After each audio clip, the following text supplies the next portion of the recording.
السلام علیکم ورحمۃ اللہ، کیسے ہیں آپ؟ مزاج بخیر ہیں؟ میں ہوں جواد فیضی، آپ دیکھ رہے ہیں چوتھا ستون۔ ناظرین، میں نے جب سے اپنے صحافتی واقعات کو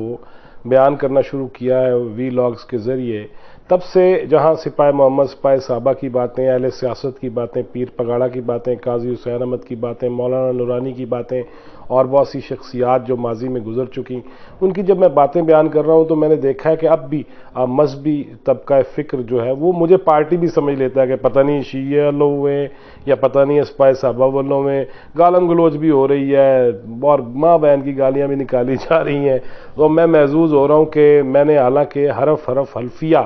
کے طور پہ یہ سیریز شروع کی ہے، تو کچھ دوستوں کا یہ خیال تھا جی آپ سے اہل سیاست اور اہل مذہب اور مذہبی رہنماؤں کی باتیں تو بہت بیان کر رہے ہیں، آپ صحافیوں کی باتیں نہیں بیان کرتے۔ آج آپ کو صحافیوں کی باتیں بیان کرتے ہیں، کچھ چیزیں ایسی جس سے آپ محظوظ بھی ہوں گے، اور بڑے نامور صحافیوں کا ذکر کرتے ہیں ہم، اور تین صحافی، تین کہانیاں سمجھ لیں آج بیان کرتے ہیں آپ سے۔ منو بھائی، جناب منو بھائی بہت بڑا نام، صدارتی تمغہ حسن کارکردگی کے حامل، اور جس طرح انہوں نے تھیلیسیمیا کے بچوں کے حوالے سے کام کیا، اللہ تعالیٰ ان کی مغفرت فرمائے، لیکن وہ حقلاتے تھے، وہ مطلب کہ جواد وہ اس طرح کئی دفعہ اڑ جاتے تھے۔ بہت اچھے شاعر تھے، پنجابی کے، اردو کے بہت اچھے کالم نگار تھے، مصنف تھے، اور بہت پیاری پیاری باتیں کرنے والے تھے، اور ان جیسا بندہ بہت کم دیکھا میں نے صحافتی میدان میں۔ منو بھائی ایک مشاعرے میں شرکت کے لیے گجر خان آئے، اور ان کے ساتھ مولانا سعید اظہر، مولوی سعید اظہر، ان کا بھی حال ہی میں انتقال ہوا، اللہ تعالیٰ ان کی بھی مغفرت کرے۔ تو وہ مشاعرے میں آئے گجر خان میں، اور یہ 80 کی دہائی کا ایک واقعہ ہے جو منو بھائی خود بھی ہنستے ہوئے سناتے تھے، اور مولوی سعید اظہر صاحب بھی اس کو بڑے مزے سے سنایا کرتے تھے۔ مشاعرے سے جب فارغ ہوئے تو جی ٹی ایس کی بسیں اس وقت چلتی تھی، اس پہ وہ لاہور جا رہے تھے، تو جب بیٹھے تو کنڈکٹر بھی ہکلاتا تھا، تو اس نے پوچھا کتنے جانا ہے، کہاں جانا ہے؟ تو مولوی سعید اظہر صاحب بھی ہکلاتے تھے ماشاءاللہ، تو وہ اڑ جاتے تھے بعض دفعہ، تو وہ کہتے لاہور جانا ہے، تو وہ کنڈکٹر نے یوں دیکھا کہ یہ میری نقل اتار رہا ہے، اس کو شرم نہیں آتی، اور اس نے جب غصے میں یوں دیکھا تو منو بھائی ادھر سے بول پڑے، اللہ دی قسم ہے بھی تھتھائے گئی، ہکلاتا ہے گئی۔ تو وہ اس پہ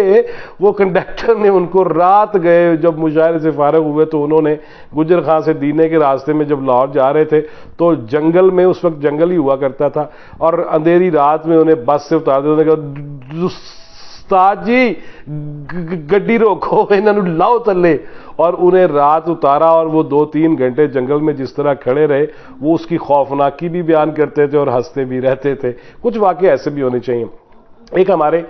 بڑے معروف جرنلسٹ جو میاں نواز شریف صاحب کی تقاریر بھی لکھتے تھے، اور 99 میں گرفتار بھی ہوئے اور پھر چھوڑ دیے گئے، اور اس کے بعد ان کا قبلہ ہی بالکل بدل گیا، آج کل بھی ایک گروپ ایڈیٹر ہے ایک اخبار کے، وہ دیال سنگھ مینشن لاہور، اب پرانا پریس کلب جسے کہا جاتا ہے، آج کل پنجاب یونین آف جرنلسٹ کا آفس ہے، تو پریس کلب آیا کرتے تھے، محفلیں جمتی تھیں، اور ساغر و مینا اور جام ٹکرایا کرتے تھے، تو وہ ایک دن فل ٹائم تاش شاش کھیل کے اپنی تفریح طبع کے بعد وہ جب نیچے اترے تو آئے، اور رکشہ کھڑا تھا تو اس میں بیٹھے اور کہتے چل، اور اچھرے چل، یا جہاں بھی جانا تھا انہوں نے، تو وہ اب کہہ کے تو اس کے بعد وہ میں بے ہوش۔ تو جب صبح سورج نے آب و تاب پکڑی اور اس کی شدت میں اضافہ ہوا تو آنکھ کھلی تو دیکھا کہ ہے میں ساری رات گزر گئی اور میں رکشے میں ہی ہوں۔ تو وہ جب نیچے اترے کہ رکشہ تو وہیں کا وہیں کھڑا ہے، جب دیکھا تو رکشہ اینٹوں پہ کھڑا تھا، ڈرائیور نے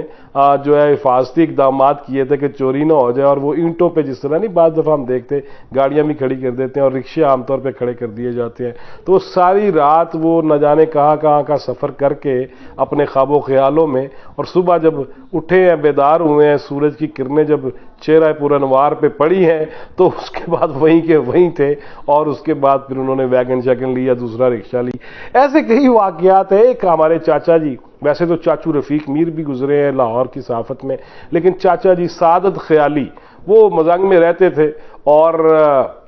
ایک دن وہ بیان کرتے ہیں، خود ہی بیان کیا کرتے تھے، اللہ تعالیٰ ان کو بھی غریق رحمت کرے۔ وہ کہتے ہیں جی ایک دن میں باہر نکلا گھر سے صبح، تو دیکھا کہ کتوں کا ایک غول ہے، اور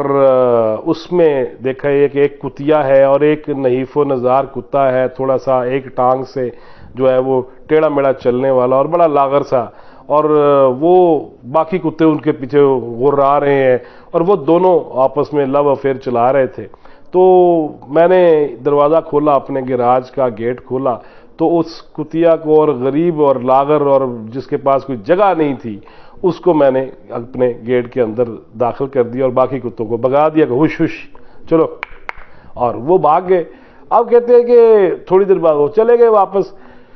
اگلے دن میں اٹھا ہوں تو پھر دیکھا ہے کہ وہ کتیا اور وہ لاغر اور بے گھر اور جس کے پاس جگہ کوئی نہیں تھی، وہ کتا باہر کھڑے ہیں دونوں۔ تو میں نے ان کی طرف دیکھا تو میں کہا اوئے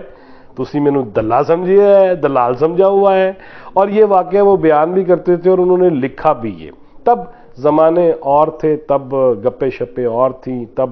اس طرح ولگیرٹی تو نہیں تھی، لیکن دبے لفظوں میں بیان کی جاتی تھیں۔ اب ہم دیکھ رہے ہیں کہ انی پڑی ہوئی ہے، عشق ممنوع ہی ہے، بھابی نال بھی کر لو، تے تائی نال بھی کر لو، تے چاچی نال بھی کر لو، تے فلاں نال بھی کر لو۔ اب تو انی پڑ گئی ہے، اب تو شاید یہ لطیفے بھی اتنے اچھے آپ کو نہ لگے ہو، لیکن اہل صحافت کی اور بھی بڑے واقعات ہیں، بہت اچھے اچھے واقعات ہیں، ہنسنے والے واقعات ہیں، وہ بھی کسی دن آپ کو بیان کریں گے۔ اور پھر ان صحافیوں کی لڑائیاں اور ادباء کی، اہل ادب کی اور شعراء کی جو لڑائیاں ہیں، اور پھر اچھے اچھے کلام جو موقع پہ فی البدیہہ ایک دوسرے کو کہتے رہے، اس پہ بھی کسی دن بات کریں گے۔ تھوڑا سا محظوظ ہوئیے، آپ بھی انجوائے کیجئے، ہنستے رہیے، اور اللہ تعالیٰ آپ کو ہنستا مسکراتا رکھے۔ Till next video.